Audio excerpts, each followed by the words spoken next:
দর্শক, রাজধানীর ঢাকেশ্বরী মন্দিরে রয়েছেন আমাদের সহকর্মী তন্দ্রা তারুণ্য। সেখান থেকে সরাসরি যুক্ত হচ্ছেন তিনি আমাদের সাথে। তন্দ্রা, পূজা এখন কি কি আনুষ্ঠানিক পালন করা হচ্ছে, বিস্তারিত আমাদের দর্শকদের জানান।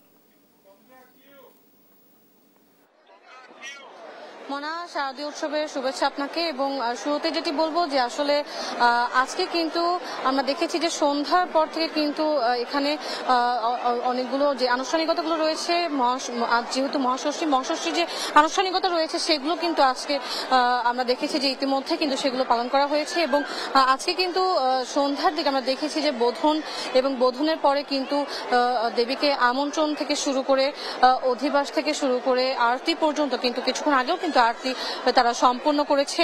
এবং এই যে আজ মহাষষ্ঠীর আসলে যে প্রারম্ভিকতা ছিল সেগুলো কিন্তু আসলে এখানে পূরণ করা হয়েছে।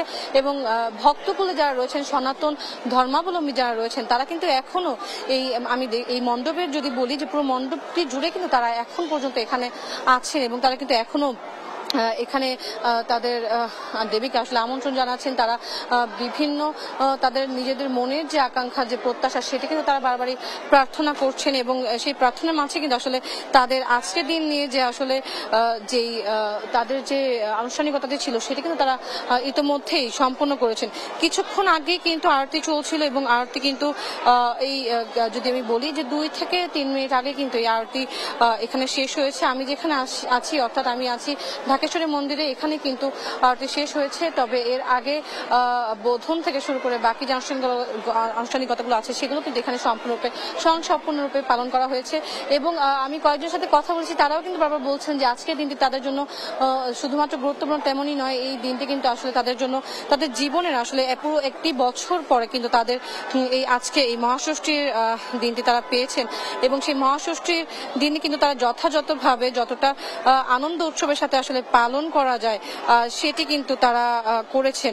এবং এই আজকের এই শারদীয় দুর্গোৎসব ঘিরে কিন্তু তাদের যে আচার আচরণ যেগুলো রয়েছে, আনুষ্ঠানিকতা যেটি রয়েছে, সেগুলো কিন্তু আজকে থেকে শুরু হয়েছে।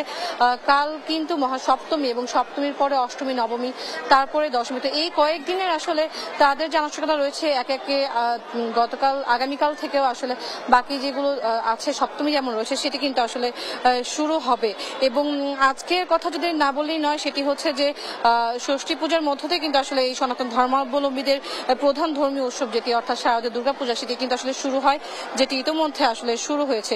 এবং বলা হয় যে আসলে শ্বশুরবাড়ি কৈলাস থেকে কন্যারূপে কিন্তু দেবী দুর্গা আজ বাপের বাড়িতে মর্তলোকে আসছেন। এবং এবার দেবী দুর্গা কিন্তু আসছেন গজে করে, অর্থাৎ হাতিতে করে, এবং বিদায় নেবেন কিন্তু দোলায় চড়ে।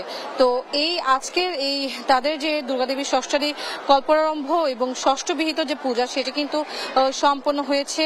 এবং দুর্গা দেবীর কিন্তু আমন্ত্রণ এবং অধিবাসের শেষে আজ কিন্তু তাদের এই আরতির মাধ্যমে, পূজা অর্চনার মাধ্যমে কিন্তু আজকের এই মহাষষ্ঠী কিন্তু আজকে সম্পূর্ণ হয়েছে।